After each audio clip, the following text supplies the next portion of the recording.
Welcome back to our channel నందు Gokul blogs. ఇవాళ మన వీడియో వచ్చేసి ఏంటంటే ఇంకా రేపు శ్రావణ శుక్రవారం అంటే వరలక్ష్మి వ్రతం కాబట్టి రేపు పూజకి ఏమేమి కావాలో ఇంకా అన్ని నేను తీసుకొచ్చాను అనమాట. ఇంకా మ్యారేజ్ అయ్యాక ఫస్ట్ వరలక్ష్మి వ్రతం అత్తగారింట్లో కాబట్టి ఇంకా అమ్మని డీటెయిల్స్ అన్ని కనుక్కొని అన్ని తీసుకొచ్చా. ఏమేమి తీసుకొచ్చా అనేది ఇంకా మీకు కూడా హెల్ప్ అవుతుందని ఈ వీడియో చేస్తున్నాను అనమాట. ఫస్ట్ వచ్చేసి అమ్మవారికి చీర పెట్టుకుంటారు కదా, ఇంకా ఫస్ట్ టైం కాబట్టి రెడ్ శారీ పెట్టుకుంటే బాగుంటుంది అని చెప్పేసి రెడ్ శారీ తీసుకున్నా ఒకటి. ఈ శారీ వచ్చేసి 650 పడింది. ఇంకా అమ్మవారి ఫేస్ అన్నమాట. అమ్మవారి ఫేస్కి ఇంకా అమ్మవారిని రేపు అలంకరించి మీకు వీడియో అది కూడా మీతో షేర్ చేసుకుంటా. ఇది అమ్మవారి ఫేస్. ఇవేమో జాకెట్ ముక్కలు 2 తీసుకున్నా. ఒకటి వచ్చేసి కలశానికి పెట్టడానికి అనమాట, ఇంకోటి అమ్మవారికి వాయినం పెడతాం కదా శారీతో పెట్టడానికి జాకెట్ ముక్క, ఇంకోటి వచ్చేసి వస్త్రం అనమాట. మనం పీట మీద అమ్మవారిని కూర్చోబెడతాం కదా, కూర్చోబెట్టేటప్పుడు పీట పైన వేసే వస్త్రం. ఇంకా వాయినం వేయడానికి ఆకు వక్కలు, ఆకు వక్క, ఇంకా సోంపు ప్యాకెట్, ఇవి వాయనంకి. ఇదేమో కలశం చెంబు. ఇంట్లో ఉంది కలశం చెంబు, కానీ ఇంట్లో ఉన్న కలశం చెంబుకి చుట్టూ అమ్మవారు ఉన్నారనమాట. అంటే ప్లెయిన్ ఉండాలి చెంబు అన్నారని చెప్పేసి చెంబు తీసుకున్నాం ఒకటి, రాగి చెంబు. ఇదేమో గాజుల దండ, అమ్మవారి ఫోటోకైనా విగ్రహానికైనా వేసుకోవచ్చు. గాజుల దండ, చిన్ని గాజుల దండ అనమాట అమ్మవారికి. ఇంకా తెల్ల దారపుండ వచ్చేసి మనం కంకణాలు కట్టుకుంటాం కదా, కంకణాలు కట్టుకోవడానికి తెల్ల దారపుండ. ఇవి అమ్మవారికి గాజులు. రేపు అమ్మవారిని అలంకరించేటప్పుడు మీకు చూపిస్తాయి గాజులు ఓపెన్ చేసి. ఇప్పుడు ఓపెన్ చేయడం ఎందుకు అని చేయట్లేను. ఒకటి వచ్చేసి రెడ్ కలర్, ఒకటి వచ్చేసి గ్రీన్ కలర్. వీడదని తీసుకున్నాం అమ్మవారికి వేయడానికి. ఇంక ఇంట్లోకి కర్పూర బిళ్ళలు, గంధం ఇవి లేవు, అయిపోయినాయి అంటే ఇంక ఇది తీసుకొచ్చా. గంగా జలం వచ్చేసి మనం కలశం చేస్తాం కదా, కలశంలో ఈ గంగా జలం కొంచెం కలిపి మన వాటర్ కలిపి పసుపు కుంకుమ 1 రూపీ కాయిన్ పక్క వేస్తారంట. వేసి కొబ్బరికాయ పెట్టి అమ్మవారి రూపం పెడతారంట, అందుకే గంగా జలం.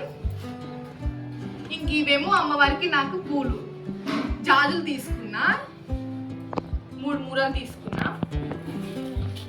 ఇవంతా విడి పూలు అనమాట, చామంచి, గులాబీ. అంటే అమ్మ తెచ్చింది ఇవన్నీ. ఇంకా నేను షాప్ తెలిసిన వాళ్ళు అనమాట, పూల షాప్ వాళ్ళు. ఇంక ఇవి ఫ్రీకి ఇచ్చేసారు నాకు. ఇంకా ఇది వచ్చేసి పత్తి దండ అంటారు కదా అమ్మవారికి, ఇది వేస్తే మంచిదంట. ఇంక ఇది ఒకటి తీసుకున్నా అమ్మవారికి. ఇంకేం చూపించలేదు. ఇవేమో వచ్చిన వాళ్ళ ముత్తైదులకి వాయినం ఇవ్వడానికి పసుపు కుంకుమ ప్యాకెట్స్ అనమాట. ఇంకా నేను ఒకటి తీసుకున్నా, ఇంట్లో కుబేరుడు బొమ్మ ఉంటే మంచిది అంటున్నారు అందరూ. ఇంకా మా ఇంట్లో కుబేరుడు బొమ్మ లేదనేసి ఇంకా 300 చెప్పారు, 250కి ఇచ్చేసారు.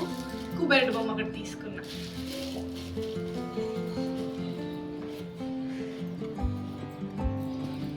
ఇది వచ్చేసి అమ్మవారి అలంకరణ కోసం, వాయనాల కోసం ఇవి తీసుకున్నా. ఇంక ఇంట్లో పసుపు కుంకుమ, అగరబత్తీలు, ఇంకా సాంబ్రాణి ఇవన్నీ ఇంట్లో ఉన్నాయి కాబట్టి నేను తీసుకోలేదు. ఓన్లీ వ్రతం కోసం స్పెషల్గా ఇవైతే మెయిన్.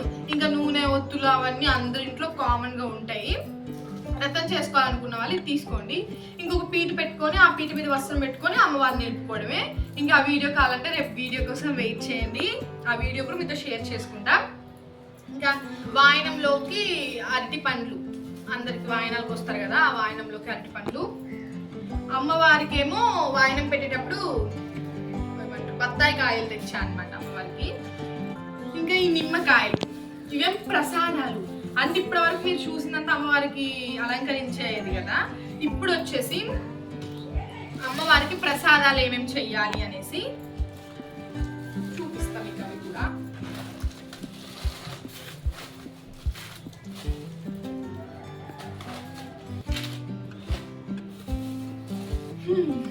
ఫస్ట్ నిమ్మకాయలేమో నిమ్మకాయ పులిహోరకి. ఇంకా ఎవరైనా నిమ్మకాయ పులిహోర చేయండి, ఆ ఫెస్టివల్ కాదు, ఏ పండగైనా పులిహోరతో స్టార్ట్ కావాల్సిందే. ఇంకో ఐటమ్ మీతో షేర్ చేసుకోలేదు. ఇది వచ్చేసి తాబేలు, అంటే గ్లాస్ ప్లేట్ వస్తుంది, దాంట్లో చిన్ని తాబేలు వచ్చింది అనమాట గ్లాస్లోనే. దీంట్లో వాటర్ పోసుకొని పసుపు కుంకుమ వేసుకొని ఈ తాబేలు బొమ్మను వేస్తే మంచిదంట. ఇంక ఇది కూడా ఇంట్లో ఉండాలంటే ఇది 130 చేంజ్ అట్లా పడ్డది అంతే. ఇది ప్రసాదాలు అన్నమాట. ఇంకా అమ్మవారి పీఠం పెట్టుకుంటాంగా, వరలక్ష్మి వ్రతం పూజ చేసిన కొబ్బరికాయ, ఇంకా ఇంట్లో పటాలకు ఒక కొబ్బరికాయ, 2 కొబ్బరికాయలు తీసుకున్నా. ఇదేమో వడపప్పు, వడపప్పు పానకం అని అంటారు కదా, ఇంకా బెల్లం కూడా తీసుకున్నా. వడపప్పు పానకం. ఇంకా బెల్లం ఎందుకు కేజీ తీసుకున్నా అంటే పరవన్నంలోకి కావాలి, ఇంకా పూర్ణాలు అంటే ఇష్టం అంట అమ్మవారికి. వరలక్ష్మి వ్రతంకి పూర్ణాలు పక్కా చేయాలంట. పూర్ణాలకి, పానకంకి, పరవన్నంకి కూడా యూజ్ అవుతుందని తీసుకున్నా ఎక్కువే.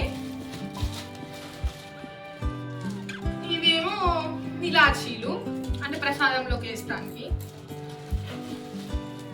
ఇవి మంచి శనగలు అమ్మవారికి వాయనం ఇష్టపడి పెట్టాలి, మంచిదంట, ఇష్టం అంట ఇవి కూడా. ఇంకా మనం ముత్తైదులు ఇంటికి వచ్చే వాళ్ళకి కూడా ఇవి ఇస్తే మంచిది అంట. మంచి శనగలు తీసుకున్నా. పచ్చి శనగపప్పు, ఇది కూడా పూర్ణాలకి అంటే పచ్చి శనగపప్పు, బెల్లం యూజ్ చేస్తారు కదా, బియ్యం. ఇంకా పచ్చి శనగపప్పు ఇది నానేసుకొని ఎలా చేసుకోవాలి ప్రసాదాలను కూడా నేను రేపు వీడియోలో మీతో షేర్ చేసుకుంటా. ఇంక ఇవి వచ్చేసి మన వరలక్ష్మి వ్రతకి కావాల్సిన ఐటమ్స్, థింగ్స్ అన్నమాట ఇవన్నీ. ఇది వచ్చేసి మన వీడియో. ఇలాంటి వీడియోస్, యూస్ఫుల్ వీడియోస్ ఇంకా చూడాలనుకుంటే మన ఛానల్ సబ్స్క్రైబ్ చేసుకోండి. ఈ వీడియో నచ్చితే లైక్ చేయడం అస్సలు మర్చిపోవద్దు. టోటల్గా ఈ వీడియో మీకు యూస్ఫుల్ అయింది అని నేను అనుకుంటున్నా. అండ్ రేపు అమ్మవారికి పూజ నేను ఎలా చేస్తా, అమ్మవారిని ఎలా అలంకరిస్తా అనే వీడియోస్ కూడా మీతో షేర్ చేసుకుంటా. అవన్నీ మీరు చూడాలంటే మన ఛానల్ని సబ్స్క్రైబ్ చేసుకోండి. Thank you for watching.